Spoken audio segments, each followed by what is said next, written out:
Hello lads and welcome to Black Cats TV. Today we're going to be unfortunately reviewing the game against Burnley, the weird game we played last game of 2016, and we didn't really end it on the highest of notes, let's be honest.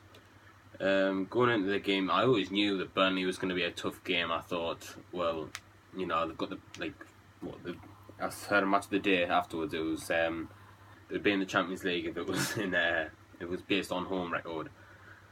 So obviously going into the game, you knew it was going to be tough. I knew beforehand, obviously many people did, that Burnley away is going to be a tough match, despite the team they've got, despite them only being recently promoted.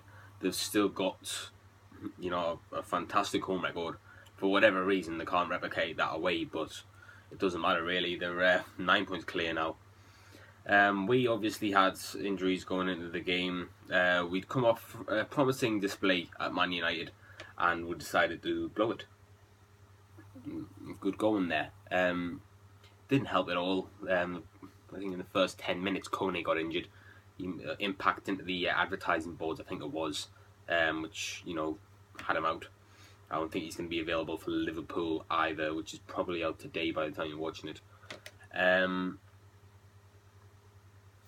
So that didn't help at all, and their goal came not long after. Unfortunately, it was a long ball forward to Gray. They're on right, both centre halves are going for John O'Shea and Gilabodji. John O'Shea had been moved back to centre half after playing CDM for whatever reason, hold the midfield role, and it's bounced back to none other than Andre Gray, who I don't know if it hit off Manone or whatever, but it went in off Manone, I think. And that was 1-0 Burnley. Yeah, we had a chance at the beginning, really. Yeah, Januzaj skied one. I think we had a little scrappy bit in the box as well, where someone blasted across goal. Might have been in Nietzsche, I'm not sure. But there was 1-0 Burnley at this point. We needed to, calm the storm and see what we do in the second half. We didn't really create much. Nietzsche went off injured near the end of the first half, and that was the story. We couldn't really attack well, but we did, create more. The only problem was on the break. It wasn't even on the break most of the time. It was Andre Gray who scored his hat trick.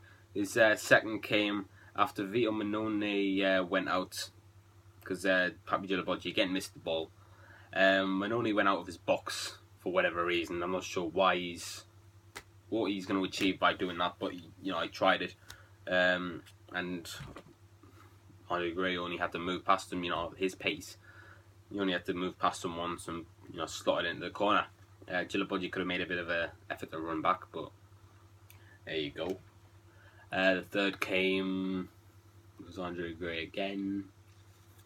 And Pinar decided he was going to slip over into midfield. This is just comical stuff now. We're at Burnley, yeah, I know they've got a good home record, but each of the goals were actually mistakes. Burnley created not much, I'd say. They just, as Moy said in his post-match press conference, we couldn't, cope with a little few long balls forward, English-style balls forward, and we paid for it eventually. Well, not eventually, it was pretty much straight away. Pinar lost it because he slipped over, which kind of just summed up our afternoon, and went forward to Gray for his hat-trick, and, fair play lad, he's clinically finished all three chances, but they were definitely gifted on a plate to him. He got his hat-trick, his first in the Premier League, Burnley's first in the Premier League for I think it was 50 years or something, maybe even more. So, fair play to Andre Gray, and the Burnley fans were all mental, obviously. They certainly ended 2016 off in style. It came on, eventually. Things didn't get any better. In fact, they got worse. Larson, he pushed, I can't remember who it was. I think it was Marnie in the box or something like that. He pushed him over. That was a penalty. No argument about that. It was a clear penalty. And I can't remember who it was who put it away. It might have been Barnes or someone, but certainly deserved. Well, I wouldn't say deserved for Burnley, but certainly what we deserved for making so many mistakes and putting in a performance like that. And it just wasn't good enough. If we're going to stay in the league, these players need to sort themselves out, because we're not going to be buying many players. chief execs come out and said, Martin Bain's come and said we're gonna have limited funds. That's not his fault, obviously. It's Shorts, because he's looking to sell the club. He didn't want to, get rid of too much of his money spending on transfer fees. Moy says he's going to see him about that. Last bit of hope from us was, Januzaj. It's a bit like a Adam Johnson move forward from against Newcastle. He could have gone down a couple of times. If fair play, moved forward. Lovely ball through to Defoe, and he finished it as he does usually when he gets his first chance on goal. That pretty much was his first chance on goal. Shows how little we created in that game. That's how the score ended, 4-1. We could have had more, Burnley.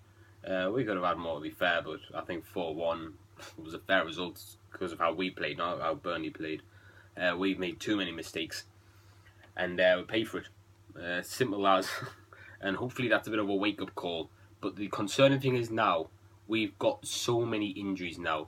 I wish I had the list up because it was... I read a tweet earlier. It was just like, if you're near a Sunderland fan, give him a hug. Literally, if I can think about it.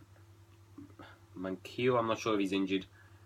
Jones, he's going to be suspended because he picked up a yellow card.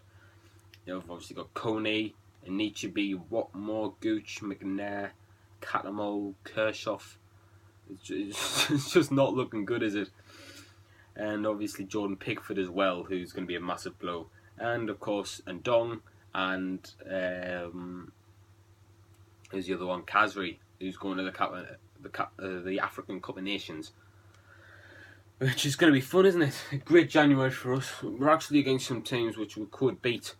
But with the players we've lost, it's unlikely and it's very worrying this time ahead.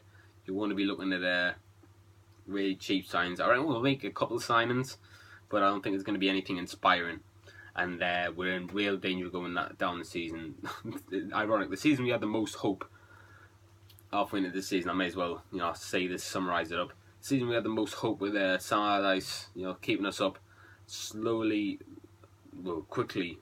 Depending on how you look at David Moyes and how he started the season, it quickly became a season where it's looking most likely that we're going to go down because we haven't got the signings that we can make like we did last season to keep us up, like Sam Allardyce made.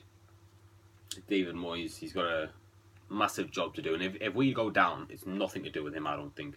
David Moyes, you can't blame him. The amount of injuries we've had, the amount of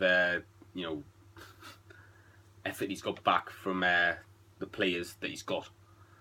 I don't blame David Moyes for this at all. In a way, I blame some of the players, but the injury crisis isn't good, and I've backed Ellis Short for a while. I've said, he's put money into the club, but it's him who's sacked the managers at the end of the day, who's left us with limited funds. And could eventually be the reason we go down as well. Because now this season more than ever we need some signings in January transfer window. Surely because of the injuries, solely because of the injuries, and solely because of the thin squad we had already at the beginning of the season. I was like, I'm glad we got Payne for squad depth. He's starting like nearly every game because of these injuries, man. It's ridiculous. Liverpool probably today if you're watching it when I've uploaded it. And I can't see us getting anything from that. Despite them having a rotated squad, most teams would thrive off that. Ours is worse. Ours is much worse than that. Our squad was thin to begin with, as I said, and we haven't got much to jeer about due to the injuries and stuff I mentioned earlier. Let me know what you think. Is there any hope left for Sunderland this season? I hope so. Let me know what you think in the comments. Thank you all for watching, and I'll see you later, lads.